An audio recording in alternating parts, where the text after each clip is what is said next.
আচ্ছা, আমরা ভেক্টরের লব্ধি করার সময় দেখেছি যে একাধিক ভেক্টর মিলিত হয়ে একটি ভেক্টর তৈরি করে। যেমন যদি একটি ভেক্টর দেওয়া থাকে এরকম ভাবে বি,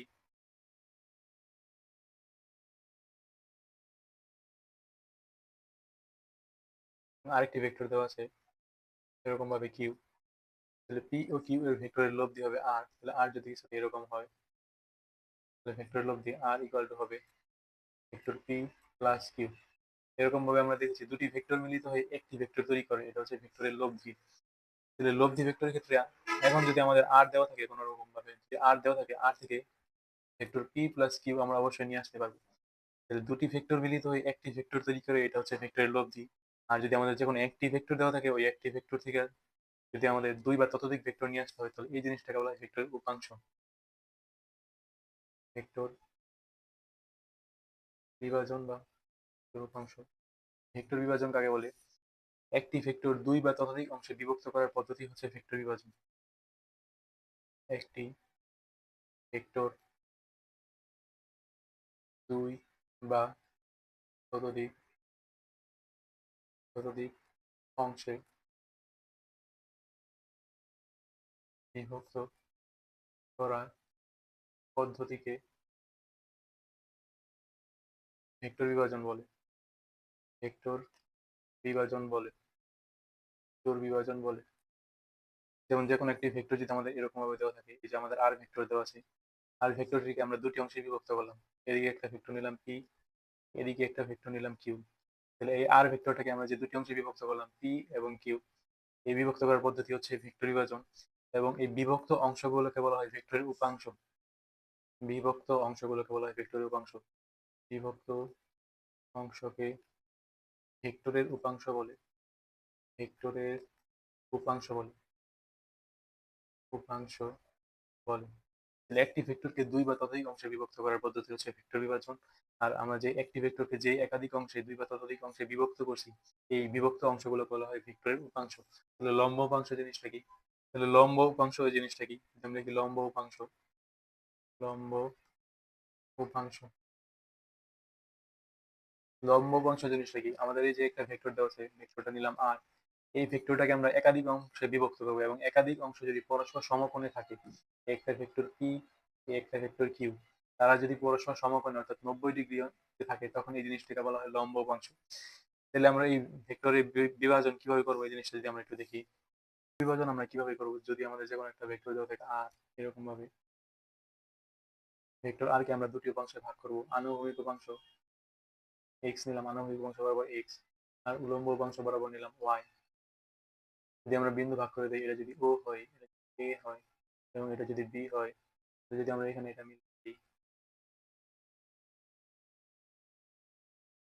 এই বিন্দু পর্যন্ত, তাহলে আমাদের ও বি এবং এখানে যদি একটা বিন্দু দিই ডি, এটা হচ্ছে এ বিন্দু, তাহলে ডি এ ইকুয়াল টু হবে আমাদের ওয়াই।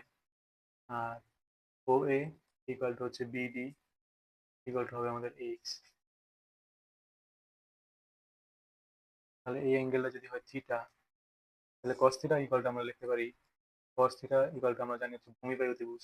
তাহলে এই জায়গায় ভূমিগত, ভূমি হচ্ছে আমাদের ও এ, আর অতিভুজ কত আমাদের, অতিভুজ হচ্ছে ওডি। ওডি তাহলে আমরা লিখতে পারি ও এ ইকুয়াল টু হচ্ছে ওডি কস থিটা। তাহলে ও এ সমান আমরা কি জানি, ও এ ইকুয়াল টু হচ্ছে আমাদের এক্স, ইকুয়াল টু হচ্ছে ওডি ইকুয়াল টু হচ্ছে আর কস থিটা। তাহলে এটা হয়ে গেল আমাদের আনুভূমিক উপাংশ। আনুভূমিক উপাংশ এক্স ইকুয়াল টু হচ্ছে আর কস থিটা।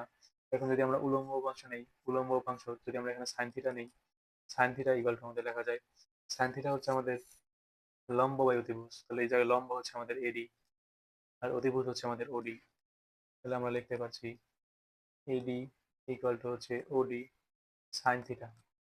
আবার এখানে এডি ইকুয়াল টু লেখা যায় হচ্ছে আমাদের ওয়াই, তাহলে ওয়াই ইকুয়াল টু হচ্ছে আর সাইন থিটা। তাহলে একটি ভেক্টরকে আমরা দুটি অংশে ভাগ করে দিলাম। আনুভূমিক উপাংশ হচ্ছে x equal to r cos theta, উলম্ব উপাংশ ওয়াই ইকুয়াল টু হচ্ছে আর সাইন থিটা। যদি এখানে আমরা লিখি আনুভূমিক উপাংশ, আনুভূমিক উপাংশ এক্স ইকুয়াল টু হচ্ছে আমাদের আর কস থিটা, উলম্ব উপাংশ, উলম্ব উপাংশ ওয়াই ইকুয়াল টু হচ্ছে আমাদের আর সাইন থিটা। তাহলে এইটুকু জানলে আমাদের উপাংশ রিলেটেড বা ভেক্টর বিভাজন রিলেটেড যত ম্যাথ এমসিকিউ সিকিউ আছে সবকিছু করা যাবে। ভেক্টর বিভাজনে ম্যাথ করার ক্ষেত্রে আমরা ম্যাথ কিভাবে করবো? যদি আমাদের ম্যাথ করার ক্ষেত্রে আমরা সবসময় মনে রাখবো যেটার সাথে অ্যাঙ্গেল দেওয়া আছে ওটার সাথে সবসময় আমরা কস থিটা নিব। যেটার সাথে অ্যাঙ্গেল দেওয়া আছে ওটার সাথে আমরা সবসময় কস থিটা নিব। যেমন যদি আমি দেই এরকম একটা দেওয়া আছে, এটা ভেক্টর পি, এটা ভেক্টর কিউ, এবং আমাদের দেওয়া আছে ভেক্টর আর। এই ভেক্টর আর কে আমরা দুটি অংশে ভাগ করছি, একটা হচ্ছে ভেক্টর পি আর একটা হচ্ছে ভেক্টর কিউ। এবং অ্যাঙ্গেলটা দেওয়া আছে আমাদের এই যে এই পাশে, এটা দেওয়া আছে থিটা। তাহলে যদি আমরা ভেক্টরের দুটো অংশে ভাগ করতে চাই তাহলে কোনটা কোন দিকে হবে? যেটার সাথে অ্যাঙ্গেল দেওয়া আছে সেটার সাথে সবসময় আমরা cos থিটা নিব।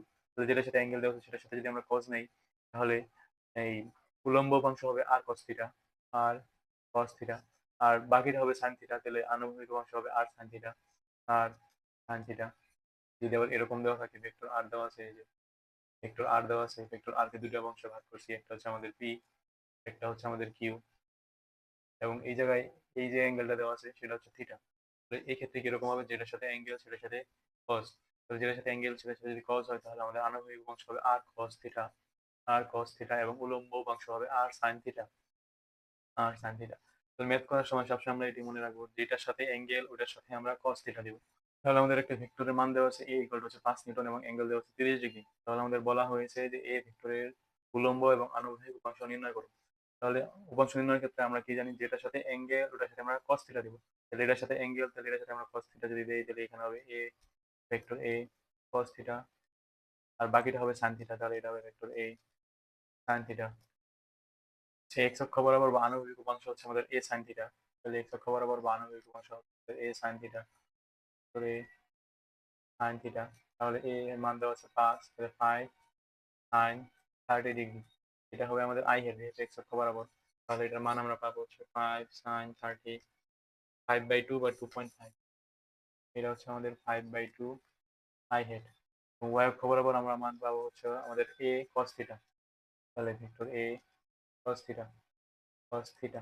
তাহলে ভেক্টর এর মান হচ্ছে 5 cos 30। তাহলে এটা হয়ে যাচ্ছে আমাদের 5 cos 30, 4.33, 4.33 যে হেড।